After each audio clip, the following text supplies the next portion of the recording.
Hi friends, welcome back to another outdoor devotion. I'm out here today, this afternoon, doing a little bit of squirrel hunting, enjoying my time doing that here in Oklahoma. Squirrel season actually opens in May 15th, which I have several friends down in Louisiana that would be super excited to hear that because their season doesn't start until the 1st of October.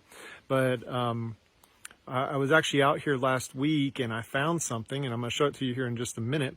What it's called is a Hericium erinaceus. And I left it here because I wanted to let it grow for just a little bit longer. I wasn't ready to take it. But what it is what we call a lion's mane mushroom, or a lion's mane fungus. These fungus grow on dead trees all across North America. There's several places you can find them. And the really cool thing about the lion's mane is that they are really unique. I mean, they are different looking. You cannot confuse them with any others. There's really no other mushrooms or funguses that look similar to them. And so they look kind of strange, but they supposedly taste a lot like crab or lobster. And so I'm excited. I'm going to take that home here in just a little bit. But the reason I want to point it out to you is because it is original. It's different. It looks different than anything else. It's very easy to identify. But there's some other mushrooms right here I want to show you that I'm going to leave. Let's see if I can get down here and show you.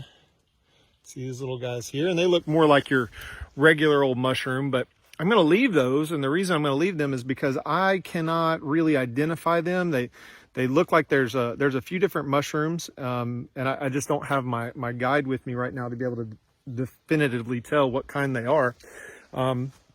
And so they could be something that's edible and delicious, like our little lion's mane here, or it could be something that could actually hurt me and do a lot of damage. And so I want to leave those alone.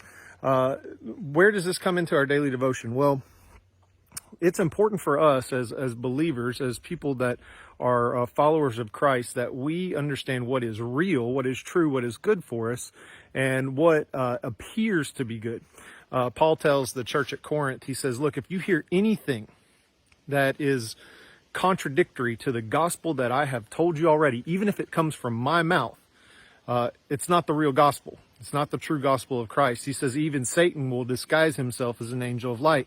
There's a lot of things out there. There's a lot of religious stuff out there that sounds really good, that looks really good, but in reality, they are dangerous. They do a lot of harm. They actually draw us away from God instead of strengthening our relationship with Him. And so it's important for us to remember that if you hear a gospel contradictory to Jesus being the Son of God, Jesus being our replacement on the cross, taking your place for you, shedding His blood, dying, being buried, and being resurrected, that's not the true gospel. If you hear anything about how you can do something, how you personally can work your way into heaven or work your way to atone for your own sins, that's not the true gospel. If you hear anything that would promise you something by following Christ other than eternal life forever, that's not the true gospel. And so I want to remind you that we are to live in a way, we are to analyze all the things that we hear, all the things that people tell us, so that we understand that we are getting something that is good for us, something that God desires for us, rather than something that can do us great harm. So I hope you've enjoyed our little devotion today. I hope it keeps things in mind for you. I'm going to take this guy home with me here in just a little bit, and I'm going to enjoy it, and I hope you've enjoyed this, and I hope you have a wonderful day.